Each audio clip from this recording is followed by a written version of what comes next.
year, but you get to see all sorts of cool people and you get all sorts of cool things when Christmas comes around. Never mind the tradition and all that nonsense. Who cares about that? It's all about the stuff, right? Well, make sure you get good stuff when you get stuff. And we have kind of a problem, actually. At least I have had historically kind of a problem where my parents were not very good at identifying good things. Um, Specifically, my parents would pick the cheapest thing and assume that it would just work as well as the expensive thing. And that was not the case. Now, I never, when I was a kid, I don't think I ever really asked for anything mega expensive, like above 200, because I just didn't. I felt bad if my parents would buy me something that was 300 or something dollars. So I always kept it around 50, per item, and then they could pick and choose whichever one, because it's Christmas, and if they want to give me other stuff, hey, fine. But a problem that I always ran into, especially with my dad, because my dad is possibly, and I'm not knocking him, I love my dad, but my dad is probably the cheapest person on the planet. He manages to somehow be cheaper than, well, Mr. Scrooge sometimes. He's very cheap. And for some odd reason, I think a lot of perhaps people in his generation are that way, where they tend to think that, well, this thing is $10 as opposed to this thing, which is $50, but it looks kind of the same and it says it does the same thing, so it must. And then they buy it without understanding specifications, without understanding, different qualifications that these items have to come up to. They just don't read into this stuff because they're not tech savvy. And we're running into a generation now, like mine, which is more tech savvy than the last generation, the baby boomers and Gen X, I guess. But we are now a little bit more savvy than our parents were. And now we want things for Christmas. Not so much me, because I'm old enough to buy my own stuff. Now I have to worry about buying things for everyone else, which is always fun. But no, if you have a kid, say teenager, who is asking for different items, well, I've procured a list. I've sort of compiled a list of different items that might help you out, because you don't want to be the parent who buys the cheapest thing and then just says, well, hey, it looked the same. And then your kid has to sort of hide that, well, this is not at all what I asked for, but I'm so happy that I got it. Yeah, you don't want to be that parent. By the way, this show is brought to you by Rick Davis Gold and Diamonds. Total store sale is going on right now, which you should get before Christmas. 50, 60, and 70% off on designer jewelry and gifts. Also get cash when you sell gold, silver, bracelets, rings, diamonds, jewelry. Rick Davis will pay you cash personally. That's cash, cash, cash. Get some today at Rick Davis Gold and Diamonds. Now, we're going to sort of go through the list of things that I've compiled, and we're probably not going to get to all of it first segment, but that's okay because we have time. What I put together is a list of different things which I think are really good items that I would not mind even getting myself if I got them for Christmas. And so if that's the case for me, it's probably the case for your kid too. First up on the list is actually not what you might expect. Action cameras are becoming kind of popular now. And lots of people think that there is only the GoPro. There can only be the GoPro. And that's not always the case. But hey, if you want to buy a GoPro, you do have a few options. Amazon.com has them for sale, and Tiger Direct and Newegg also have them. You can pretty much buy them anywhere. I'm going to give you a bit of a tip, though, that probably not other outlets would give you, which is when you're talking about buying tech items. Now, this is going to be a weird suggestion, but when you're talking about buying tech items, you can save a heck of a lot of money by not buying it at, say, Best Buy. Now, Costco is a little bit different. You can get better deals at Costco sometimes, but Best Buy tends to have a significant markup sometimes. That's not always the case, but sometimes. Compare prices, pick whatever you want, but ultimately it's up to you. But just heads up, I would compare prices. There's what's called showrooming, which retailers hate it when you do that, which is where you go into a brick and mortar store with your phone and you just look at different items and scan the barcode and then see what the price is on like Amazon or Tiger Direct or Newegg or whatever. And even sometimes you can buy something on the website for this particular store and then go to the store and pick it up, and you'll get a better deal online too. So there's lots of different options you can take. Walmart has stuff like that too. But just do whatever you think is best, really. It's your money. Spend it how you want to. Just giving you a little bit of a tip there. But action cameras are pretty popular. There's several tiers of GoPro. And really, you should ask your kid what he or she wants, because it's kind of important. Like, don't guess, especially if we're talking about technology. Don't guess, because that can land you in some trouble where they want the GoPro Hero 3 and you got the 2, and there actually is kind of a difference. Now, I'm sure that your kid is not that stingy, right? I can't believe you got me the 2 instead of the 3. I'm sure he'll be fine with the 2, but, give what he wants, I suppose. The Hero 3 is a little bit more expensive than the 2. It does have some extra features. I think it has a screen on it. There are a few extra things about it. But if your kid is sort of in the market for just an action camera in general, you do have some options, especially if you know what the application is. Because Contour makes a action camera that affixes to a helmet, and it's small and it has good quality, just about as good as a GoPro. It has some fewer features, but basically you point it in the direction you want it to shoot, and then you hit record, and that's pretty much it. And it shoots in 1080p, I think 720p as well, in 60 or 30 frames per second. So not bad at all. And Contour sells that for under $200, so you can't really beat that. And the GoPro varies from all the way down to $89 for the very base level one, all the way up to close to $300 for some of the good ones. So it just depends. I would ask. There's no problem with asking, hey, if I were to get you a GoPro, which one would you want? That sort of tips them off, I know, but you kind of want to be specific about these things. And I know that's annoying, but that is the case. Garmin makes one called the Verb. There's the Verb, and then there's the Verb Plus. And again, the difference is pretty significant between the Verb and Verb Plus. The Garmin Verb Plus has a lot of extra features, like GPS is built in, so you can geocache essentially. It has an altimeter. It has all sorts of little things. So we're talking about somebody who skydives, you might want the Verb Plus, but I would be happy with the base level one. But again, I would ask. That pretty much does it for the action cameras. We also have, of course, flash drives, which are exceedingly important nowadays for a lot of different applications, especially if your kid is going into college. You would be amazed how many times you'll want a flash drive. Now, do not cheap out on flash drives. That's the one thing that I learned over time. Flash drives, phones, and SD cards. Don't cheap out on any of those things, because, man, you will regret it later. So if you cheap out on a flash drive, chances are you'll get a horrible Chinese one that you bought on eBay that doesn't actually have nearly as much storage as it says it does. It doesn't work nearly as well. There's no reason to get the cheap one on eBay. Don't do it. So that's my tip from me to you. Do not buy the cheap flash drive. Now, there are inexpensive ones, but don't buy the super cheap ones. There are easy ways to tell. You can always Google the one that you're looking at. That's always a good option. In fact, I would recommend doing that before you buy anything, is to Google it and do a bit of research, because there's always a lot of technical information about these things, and it couldn't hurt to learn about them when you're buying an item. So I would recommend Googling anything you buy before you buy it, just to be on the safe side. I do that even when I know exactly what I'm buying. I'll still Google it. Like, if I know for my computer I want a GeForce GTX 970, I will still Google the GeForce GTX 970 and read all the different articles I can find about it, just to make sure that I really do want the GeForce GTX 970. I'm just weird that way, but maybe you should be weird that way too. Same thing goes for flash drives. There's a new company, I don't know how new it is, but I haven't seen it before, called Transcend, that seems to be coming out with some cool stuff, SSDs and USB drives. Now, something to be specific about when we're buying USB drives, you're going to want to get USB 3.0. Most new computers now have USB 3.0 built in. In fact, all of them have USB 3.0. You might not think that has a significant difference. It does. The speed is, I think, nearly double what USB 2.0 was, which isn't bad considering that we used USB 2.0 for like 5 or 6 years before 3.0 came out. So yeah, you're going to want to get 3.0. If you can help it, get 3.1, but it's not that big of a difference. So I would get 3.0 for your USB flash drives. The size varies between 32 usually and 128. I wouldn't go below 32 nowadays because files are just big, but 32 and 128 are great. I think 128 would be the best, but if you can go for 64 or 32, that's fine. And again, I'd make sure that it's a USB 3.0 flash drive, not 2.0, because 2.0 is significantly slower. Keep that in mind. Speed is all the difference when we're talking about flash drives.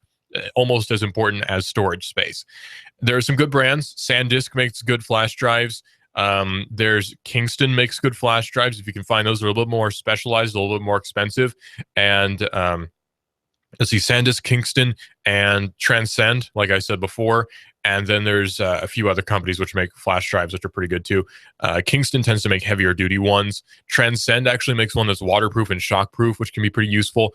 And again, I'd recommend the 128 gigabyte, but 64 is also fine, and 32 is good. But if you can afford it, I go for 128, and that's going to be under $100 too. We're talking $78, I think, for a 128 gigabyte one that has all these little extra stuff like, oh, it is waterproof and shockproof and all these different things. Oh, it slides out. Just little neat things like that. You can get that for under $100 easily. So that's a good deal for you, and that's good for a stocking stuffer. A little bit of an expensive stocking stuffer, I'll grant you, but a decent stocking stuffer nonetheless. And if you want to, you can take it out of the packaging and stick it into the stocking if you don't want it to be in a big bulky thing. Laptops. Now, the laptop market kind of changes really quickly, so you got to be a little bit careful. You're not going to want to buy the last year model with anything these days, especially when we're talking about phones, but we'll get to that in a minute. Now, with laptops, the Chromebook is actually becoming pretty popular, but if you're wanting to get, say, a Windows laptop, we'll get to Chromebooks in a second, but if you're wanting to get a Windows laptop, there are two major brands, or actually three major brands I recommend, and I've used most of them. The IBM, or now Lenovo ThinkPad, is really good. I've had really great experiences with the Lenovo ThinkPad and the IBM ThinkPad. Again, check out the specs, do a little bit of research. You're going to want an Intel i5 or i7 in there. You're going to want, I would say, 4 and above gigs of RAM inside of it. And if it comes with a terabyte hard drive, all the better. But hard drive space doesn't matter as much on laptops as it does on desktops. But again, the most you can afford, the better. And the other one is the Dell Latitude. Dell actually, these are all business class laptops, but they'll do great for college too. The Dell Latitude is a really nice laptop. Again, you're going to want to get it for the more recent ones, because you get older stuff, it doesn't run Netflix as well. There's also little things that will be annoying about it. So you're going to want to get a newer one. Probably the only shame with newer Windows laptops is they're probably going to be running either Windows 8 or Windows 10. I don't like Windows 8 or Windows 10, but you know what? You kind of got to grin and bear it, because Windows 7 laptops nowadays are going to be almost too old to bother with for a Christmas gift. So if it runs Windows 8, that is actually a pretty good indicator that it is recent, or 10, that means it probably came out last year or this year. So that's a good indicator as well. But if it runs Windows 8, you have a pretty good idea that it's recent-ish. Refurbished is another way to save money. They're going to be just as good as brand new ones, but they're going to have been used by someone else and then refurbished, or maybe they were issued as a display model at a Best Buy or whatever, and then they just put it up for sale. That happens sometimes, and those are fine too. Asus comes out with pretty good laptops. I've got no real problem with Asus laptops. In fact, I've used one for a long time. There are different models of Asus laptops. I would look at the different ones. Asus has a nice guide on its website to find out which Asus laptop is good for you. Chromebooks, though, are a lot of fun. Now, keep in mind, Chromebooks are very specialized laptops. They're good for browsing the web. They're good for word processing, using Google Docs and that sort of thing. They're good for YouTube and web browsing. But when it comes to like using it as a computer, it's not that great, because it's specialized towards web applications almost exclusively. So if your kid just wants, if he mentions, say, an Ultrabook or a netbook, then a Chromebook would be fine for that. But again, I would clear that up, say, hey, what do you think about a Chromebook? So I'm thinking about getting one, or whatever. Clear that with somebody. That Chromebook is okay. There are a few Chromebooks you can get, and the price is going to be ranging under $300, which is always a plus. I see them going for around $250, which is, again, that's really nice. I've got a price sheet somewhere. I'll get it in a second, but they're good. But again, they're not for computing. They're just for browsing the web. They are netbooks. They're fine if you want to watch Netflix and browse YouTube and just do your web stuff, which is what most people do anyway. Think of them like Facebook books, basically. They're good for that, but not a whole lot more. Another thing that a lot of people are getting into nowadays is actually cell phones, believe it or not. I know, it's crazy, right? Cell phones are sort of a new emerging market. No, I jest. The cell phone is one of the trickier items, actually, to get for Christmas. If your kid asks for a smartphone for Christmas, you need to clear which one, or which brand, because there's quite a few of them out there. Now, if we're talking about Apple, that makes it easier, but more expensive. Now, Apple comes out, of course, with the Apple 6 and 6 Plus. The 5S is an option, but I won't include that. The problem with the 6 Plus is that off contract, it's really expensive. On contract, I would talk with your carrier. If you're using AT&T, you can probably get a good deal, Verizon, T-Mobile, whichever. I would talk to your carrier about getting one. But if we're talking about, say, a 6S or rather a 5S, then you might be able to get one off contract and then just add it later. But if you're on contract, I would recommend just talking to your carrier about an iPhone. So far as Android phones go, though, again, you can talk to your carrier, or you can buy one that does not have a SIM card and then order a SIM card from your carrier, which you can do as well. There are a few options. The Moto G is one which I use, and I really like it a lot. There's also the Moto E. These are all under $200. Asus has the Zenfone 2. Now, that does run for about $300, but it is a great phone. It runs the latest version of Android. See, a problem which a lot of people have when buying iPhones, or sorry, when buying Android phones, is not getting the whole version thing, because it is confusing. Versions are really dang confusing sometimes. Android 5.0 is no longer the latest one, but if your device ships with 5.0, chances are it'll upgrade to 6. So keep that in mind. But you're going to want to look at the specs. If it says 4.4, I wouldn't go for it, quite honestly. To be frank with you, if it says 4.4 on it, I personally wouldn't get it. And again, I'm trying to help you avoid the mistakes which my parents have made, which is my mom recently bought an item, which was an Android item, which had Android 4.4 on it and was from like 2 years ago. And I tried to warn her. I said, don't buy that. Don't buy that. And then she bought it. And then I tried to tell her, why did you buy that? It's not going to be any good. And she kept saying, well, it's from 2 years ago. It has to be good. And I'm like, Mom, no, it's from 2 years ago. It's not going to be good. This is a hard concept to explain sometimes because it's kind of new. Obsolescence is a real thing nowadays. Items become obsolete, especially computer products become obsolete very quickly. So you have to keep that in mind, that when you're buying, say, a computer or you're buying a phone, these are almost disposable. You're going to use it for maybe a year and a half, less than that even, and then you're going to get rid of it, especially if it's an iPhone. Because, I mean, I still see people using the iPhone 4S and stuff, but I don't know why. But maybe it's a price problem. I don't know. But that's kind of the problem with smartphones, is you're going to want to get a new one like every year. I know that's annoying, but that is the case. You're going to want to get a new smartphone just about every year. Now, if you yourself are looking to get a smartphone, not just for your kid, but you yourself want to get a smartphone, really, even if you don't want to get a smartphone, you should get a smartphone. There's criteria for that. Okay, think about it this way. What do you use right now to communicate if you don't have a smartphone? Probably you have your dumb phone. You have your cell phone. We call them dumb phones. That's not disparaging. It just is.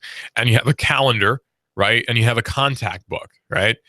Now, you can combine the calendar and the contact book and your Rolodex and whatever else you're using on your 1980s desk. You can combine all of those plus the phone into one device if you get a smartphone. That was the main draw of smartphones before.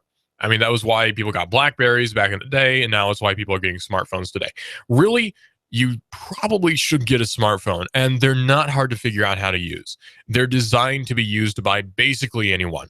The user interfaces on them are designed to be so simple that anyone could use them, and that doesn't mean you're dumb. It just means that they're designed so that the dumbest person on the planet can use a smartphone. And I know some of the dumbest people on the planet, and I guarantee you they have smartphones. So it's really, it's an easy choice. Get yourself a smartphone.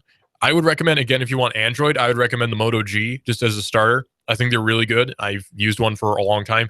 If you want to get higher quality, or not really higher quality, but you want to get higher spec, Asus Zenfone is really good. The Zenfone 2, I should say. And if you want to go on the lower end, the Moto E is really good as well. And you can always get an iPhone if you want to do that too, if you're into that. I'm an Android guy personally, so I'm a little bit biased, but there's nothing wrong with the iPhone. It's just not my style. It's not for me. It's not customizable enough. I can't change the UI. I can't change the launcher. I can't do a lot of stuff that I want to do. So yeah, I'm an Android guy. We're going to get more into different things you can get for Christmas for your kids here on Hot News Talk Radio AM 1240. We're always here at hotnewstalkradio.com as well. And coming up after me is Clutch with Keon Rose. He's our resident sports expert right here on Hot News Talk Radio AM 1240. And we're always here at hotnewstalkradio.com as well. So be sure to check us out there. And we're also on Twitter, Hot News Talk Radio on Twitter. This is a mob mode. This is the Mom Road. What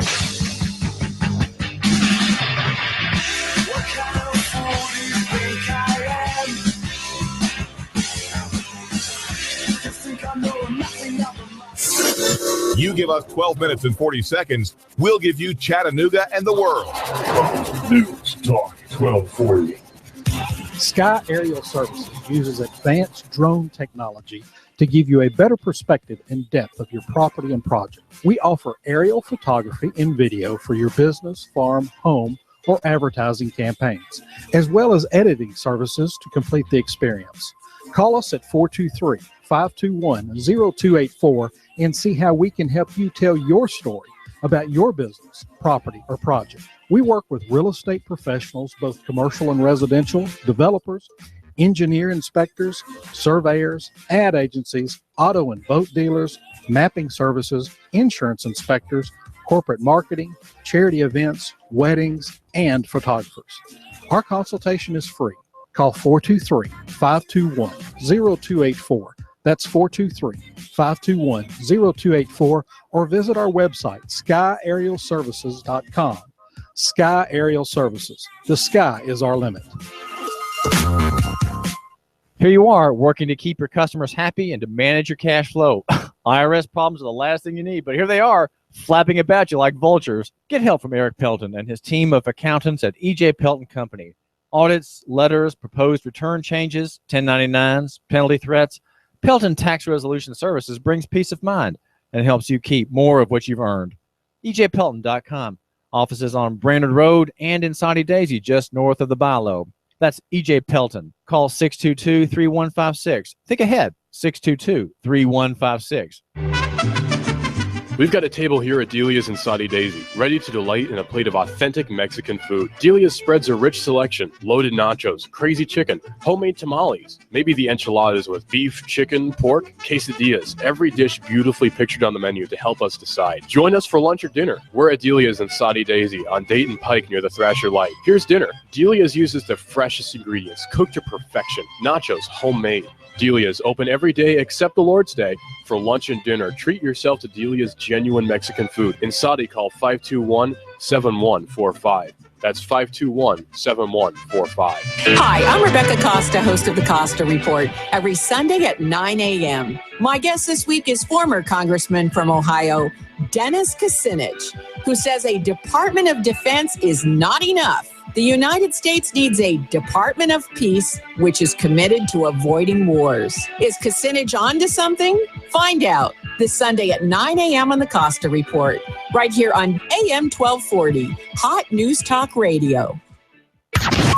This is America Now with Meghan McCain. President Obama makes Jimmy Carter look like Napoleon Bonaparte. We have a president that leads from behind, and when America doesn't lead, bad things happen. Meghan McCain, weekdays at 7 p.m. You give us 12 minutes and 40 seconds, we'll give you Chattanooga and the world. News Talk 1240. Hi, I'm David Tulis, inviting you to make the move with me 9 to 11 a.m. weekdays here at AM 1240 Hot News Talk Radio. The David Tulis Show, featuring Nooganomics.com for Chattanooga and beyond. 9 to 11 a.m. weekdays.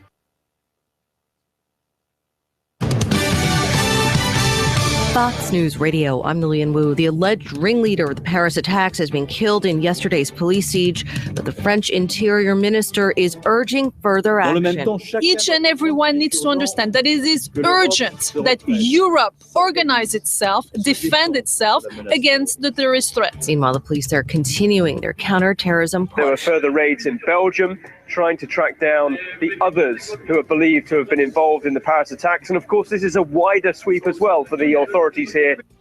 Tom Parmenter with Fox sister network Sky News in Paris. And the FBI's made an arrest in connection with the theft of 16 guns from a Massachusetts Army Reserve armory, according to an FBI affidavit. The suspect tied to the theft through DNA evidence and through an electronic monitoring bracelet he was wearing because he's out on bail on a child rape charge. Fox News, we report. You decide.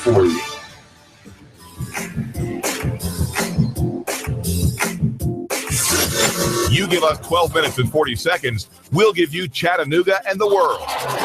News Talk 1240. So,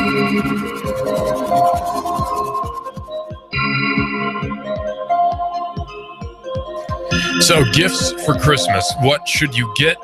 What can you afford? All these questions will be answered here on Digital Drive. I'm your host, Russell, here on Hot News Talk Radio, AM 1240, and hotnewstalkradio.com. So I've got all the different items in front of me. I got the price sheet. I got all the stuff here to help you out for your buying guide, perhaps, for your tech-savvy teen for Christmas. So what we got right now, the Garmin Verb, or Verb Plus. It's an action camera. Really cool stuff. The action cams are sort of becoming... Well, they're actually kind of already really popular. They have been for a few years now.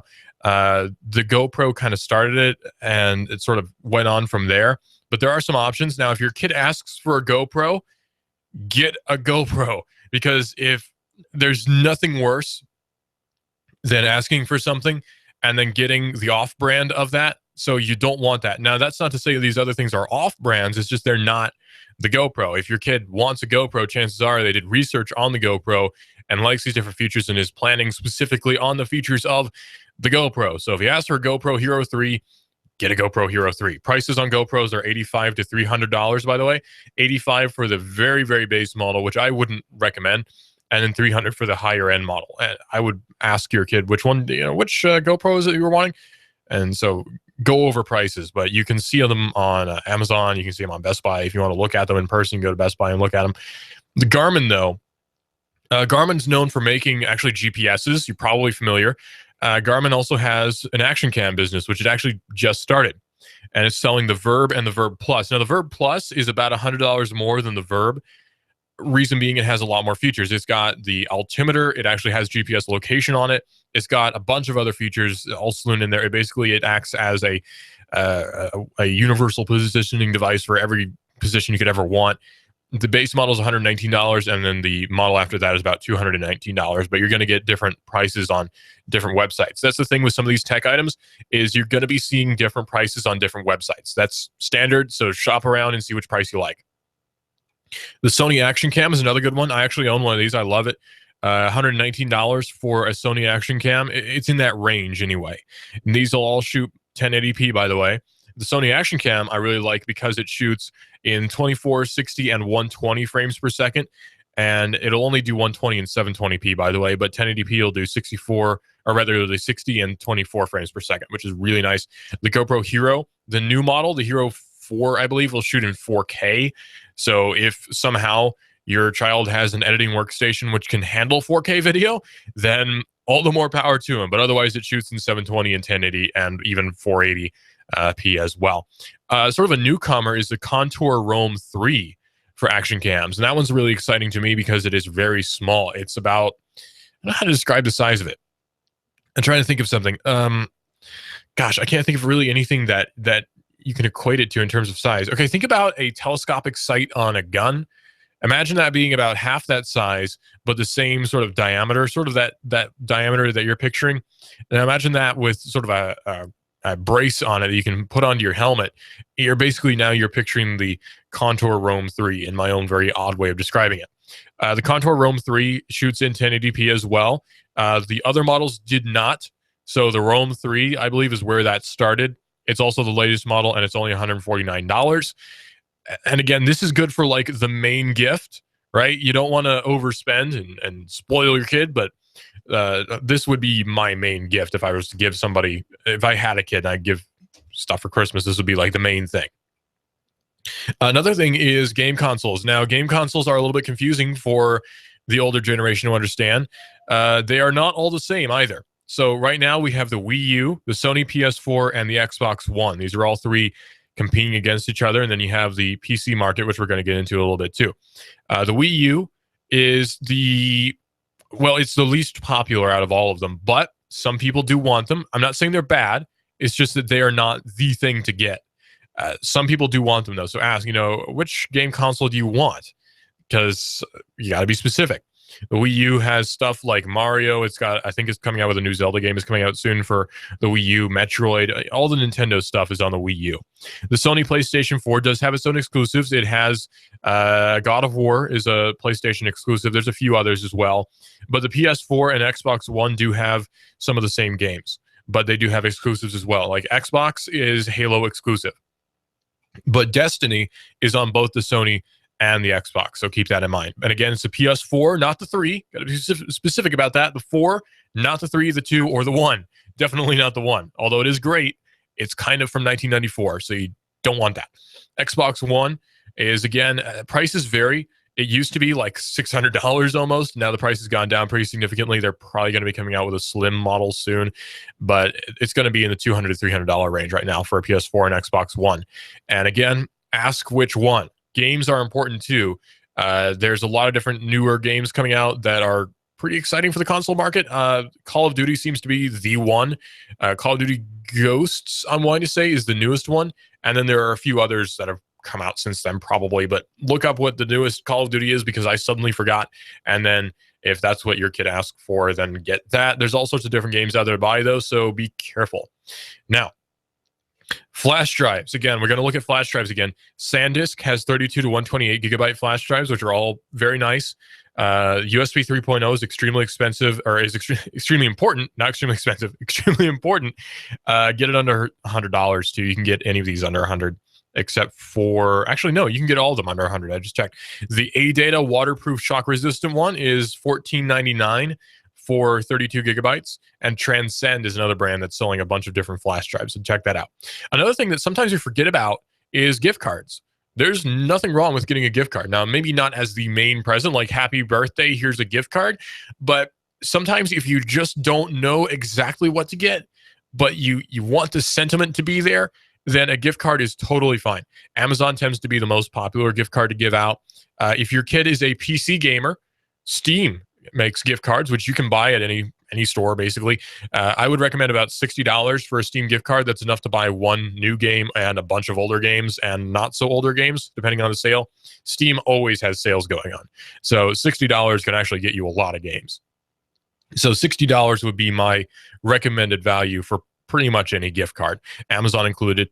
Another thing is if your kid happens to really like audiobooks like I do, Audible is a good idea. If you don't already have an Audible membership, you can actually gift one as well. You can get Audible gift memberships. And if you already have a membership, you can get books, Amazon, or rather Audible gift for books. GameStop, if your kid is a console gamer, you can get gift cards for GameStop, which is a good idea.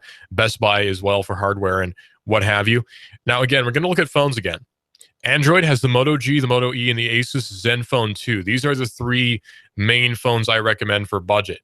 Moto G is $179.99. That's the start price. So there are a few other options you can get that would raise the price a little bit as well. That would vary, like, say, memory storage. Get as high as you can afford when it comes to memory storage. But the Moto G starts at $179.99. The Moto E, which is not as good as the Moto G, but is still a good budget phone, starts at $149.99. It's not as powerful, but it is still a good Android phone, $149.99. The Asus Zenfone 2 is $199.99, and that's a good mid-tier cell phone that runs Android. So Asus Zenfone 2 is very recommendable. Now for the iPhone, the 6 Plus, depending on what storage space you get, is still ridiculously expensive no matter what, but it's $299 to $499 off contract, and on contract it depends. So I don't know what the price would be on contract. With the 6, $99 with a contract, and off contract, again, it tends to be in the $200 to $400 range. So talk to your provider and ask what the contract price would be for an iPhone, because that's an important factor. Now, the MacBook Air, if your kid happens to want a MacBook Air, costs about $899 for a new one, but you can get used ones. Craigslist is a good place to look for that, but make sure you're not going to get stiffed. It needs to be a newer one. Chromebooks, Asus has the Chromebook Flip, which is $219. Dell has the Chromebook 2, which is a non-touch, meaning the touchscreen is not there, for $269.99. Those are both good options, which I would recommend. So that pretty much sums it up for all the different gifts that you can give for Christmas that I would recommend, techie gifts that are good. Geek.com is a good website to find little sort of trinkets and stuff to get for cheap. Geek.com is a really good website for finding little fun things. ThinkGeek is also good. That's Think Geek. It's a good fun website for little nerdy things that you can buy for your I guess, applicably nerdy kid who would want these things. Lots of Doctor Who, Star Trek, Star Wars stuff on there. So it's all very recommendable, all very fun. One of the things that I really want, actually, personally, is those cool, like, Segway things. They're not Segways because they don't have the thing, the handle you hold on to, but it's like a Segway, and you just stand on it and you sort of lean forward to move around, and you can steer it. Now, that thing is really annoying, and it would annoy everyone around you, but I still really want one. And if they can find one that will go upstairs, I will totally use it to go get the mail every day, because that would be really funny to just wheel around in their office upstairs. I think that would be quite a bit of fun. This show is brought to you by Rick Davis Gold and Diamonds. There's a total store sale going on right now. You need it now, not after Christmas. 40, 60, and 70% off on designer jewelry and gifts. Also, get cash when you sell gold, silver, bracelets, rings, diamonds, jewelry. Rick Davis will pay you cash personally. Good way to get money to buy Christmas gifts. Cash, cash, cash. Get some today. Rick Davis Gold and Diamonds. So be sure to get your gold and diamonds deals over there at Rick Davis Gold and Diamonds. In the news, there's a lot of cool stuff coming out just recently, actually. We've got some interesting stuff about swatting. Now, swatting is something which I would not recommend for Christmas because it's also kind of illegal. In fact, there's a new bill that's called the Interstate Swatting Hoax Act that's been introduced in Congress to close legal loopholes. Now, swatting is I guess you could call it a prank. It's more of like vandalism. It's also kind of fraudulent, but swatting is where you say that you are at an address, or you know someone is at an address with a gun with hostages, and they send in a SWAT team. That's called swatting. And it's actually really illegal because it's illegal usage of 911. I've seen people on live streams get swatted before. It's really not cool. And it's also really illegal. So swatting, not cool, very illegal. Now there's a bill that's going to make it even more illegal, I guess. I'm not sure how that's working. The practice of swatting, meaning reporting fake threats at someone else's location with the hopes of inciting a major response like a SWAT team visit, has expanded in recent years thanks to factors such as the rise of phone masking services and internet communities egging the act on. But the federal government's lack of specific anti-swatting rules hasn't helped, which is why Representative Catherine Clark, who's a Democrat from Massachusetts, has proposed the Interstate Swatting Hoax Act on Wednesday. Now, hold on a sec here. She even points out in her argument, by the way, that federal law prohibits using the telecommunications system to falsely report a bomb threat, hoax, or terrorist act. Falsely reporting other emergency situations is not currently prohibited, she says, under federal law. But there are, and I'm adding on, there are state laws against that. In fact, there is improper use of 911, which is illegal. So you can go to jail for improper use of 911, or at least fined. Also, the person involved can sue you for damages. So really, the person who swats and gets caught can get in a heck of a lot of trouble. So I'm not sure what the complaint really is, other than just like it's not illegal on a federal level, which somehow is, I'm not really sure what the problem is. Really, it's not illegal on a federal level, yeah, but it's illegal on like every state level, and I'm sure county as well, and city code too. So what's the issue here? I'm not sure, actually. According to this bill, the amount of federal jail time for an offense varies based on whether a government agency is mobilized due to the false report and whether someone is injured or killed as a result. Well, offenders will also be forced to reimburse any party for expenses for an emergency response. Now, again, this is a federal bill. So this is not on a state level. This is federal. And again, it's already illegal to use 911 for improper purposes, especially in different states. There are heightened penalties for that. Why can't this just be left up to the states? I'm not sure why this needs to become suddenly a federal issue, though. Like, I mean, I get it, but why does it need to be a federal issue? And the Democrat from Massachusetts who's pushing this, I don't understand the motive, really. Like, yes, swatting is bad. It's not something which should happen, but it's already a crime. Why make it even more of a crime now because the feds say so? Federal crimes are, I mean, they're legit, but it seems like we use them far too often. Like, there are a lot of things which are simply not federal crime, or should not be federal crimes. Now, this is, again, interstate. So it does make sense that the feds would be involved. But again, you can still be charged. You can be extradited to a particular county where you committed a crime. So again, there's no issue there. If the issue is tracking, that's a whole nother problem, because again, we're talking about we'd be talking about surveillance then in that particular case. So we're talking about tracking the person who supposedly swatted someone else. Now, some American states already have rules in the books which prohibit a broad range of false reports. In particular, California signed its own swatting-specific bill into law in January 2014, which requires convicted swatters to pay back any costs incurred by a city for responding to a fake threat. So why not just say, have this particular woman, trying to find her name again, Catherine Clark, Democrat from Massachusetts, why doesn't she just petition the different states to come up with state laws that would make hoaxing even more illegal than it already is? Because, I mean, I get that it's an interstate crime and the feds technically should prosecute interstate crime, but again, you can be extradited. Like, that happens all the time. So making this a federal issue doesn't really make a whole lot of sense. But again, it's another excuse for more federal control, so I do understand that. We tend to see that a lot, actually, is just excuses for more control, right? Like, we need more control because this or that reason. It just gets annoying.